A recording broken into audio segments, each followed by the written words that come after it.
Welcome to another unit of the ISM Exercise Set in Statistics 2. This time with a unit on testing for stochastic independence. Let's have a look at the exercise. The University Board of a German university suspects that a relationship exists between the study programs and the final mark. In this context, the following data set has been prepared. And here we have the final mark being either larger than 2.5 or lesser or equal to 2.5. And we have the three study programs, NM, RBM and PM. So our task here, use a suitable test with an acceptable margin of error, alpha error of 5%, to test whether a relationship exists between the study program and the final mark.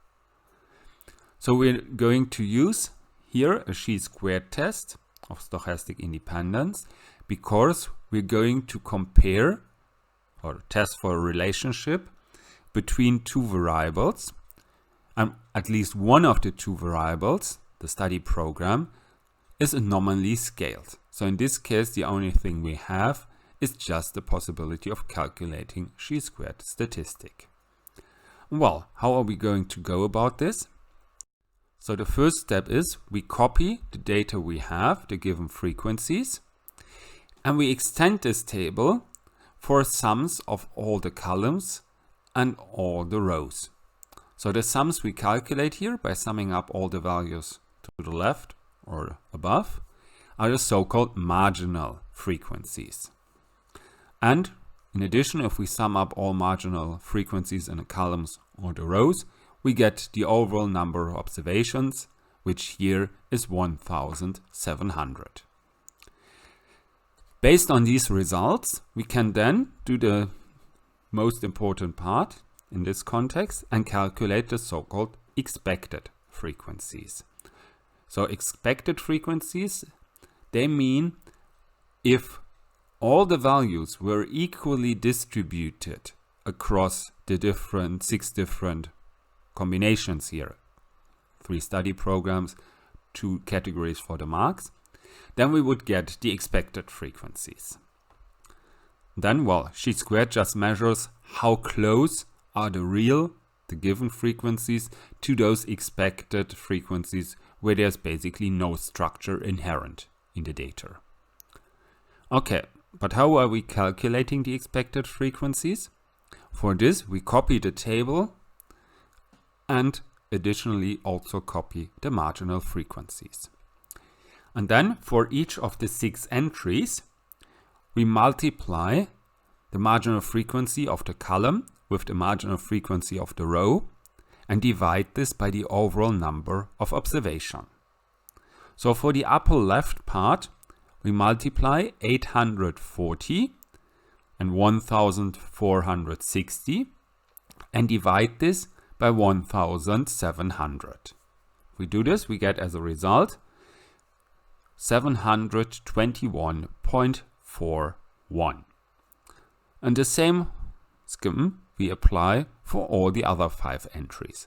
So if we, for example, consider final mark being larger than 2.5 and PM as study program, we calculate 310 times 240 divided by 1,700, giving us here a value of 43.76. Then, as I said, the test consists of calculating the chi-squared statistic as a test statistic. This is just comparing given and expected frequencies. So for each of our 6 possible combinations, we are first calculating the difference, so given minus expected frequency. These differences are then squared and divided by the expected frequencies. So in detail, this looks as follows. Here we have for each of the 6 entries, given value minus expected value in parentheses to the power of 2 and divided by the expected value. As I said, we do this for all 6 observations or 6 parts of our table. We calculate these terms and sum them up, giving us here a test statistic of 10.4162. With this test statistic, we have half of what we need for our test. The second half is the reference statistic or the critical value. This is given for this type of test as chi² I minus 1 times j minus 1 and then 1 minus alpha. The I in this context is the number of rows in our contingency table and j is the number of columns. Here, as we've seen, we have 2 and 3. So 2 rows, 3 columns. So this gives us an I of 2 or j of 3 and thereby 2 degrees of freedom. First number here, the I minus 1 times j minus 1, that's the degrees of freedom. So here we have 2 degrees of freedom. And regarding the probability, we consider 1 minus alpha, where alpha is the error probability. The error probability here was given as 5%. So we get here 1 minus 5%, so 0.95. And if we turn to the table for the chi² distribution, we find for chi² 2 0.95 a value of 5.9915. This value is then compared with the test statistic from above. And we see here that our test statistic is larger than the reference statistic, than the critical value. Whenever this is the case, we can say that our H0 hypothesis is rejected.